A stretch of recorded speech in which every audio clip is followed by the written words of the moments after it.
Os traballos para a humanización desta zona xa están case rematados, tan só queda agardar a que baixen as temperaturas para concluir a plantación do céspede deste novo paseo peonil na avenida de Avellaneda. A zona foi pavimentada con lousas de granito e instalouse diverso mobiliario urbano.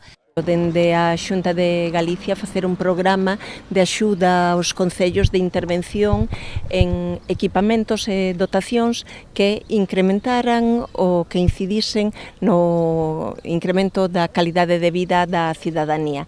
Non tanto grandes obras, non tanto grandes infraestructuras, senón pequenas actuacións que, a pesares da súa pequena escala, pois fan moito, insisto, pola calidade de vida dos cidadáns.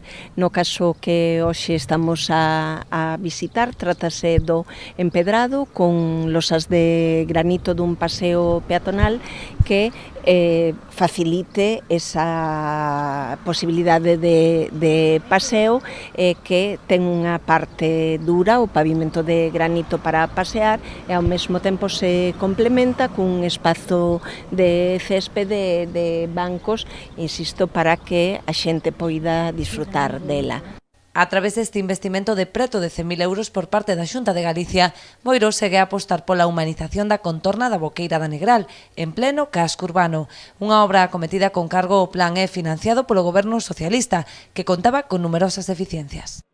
E quedaron moitas carencias, entre elas unha destas, estábamos aquí, agora está con pedra, está con césped, está con os bancos, está rematada, está humanizada, pero este era un pedregal, ¿no?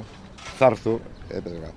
Entonces, nos intentamos completar como podemos, ca axuda vosa, porque no Concello os recursos son moi limitados, esta obra.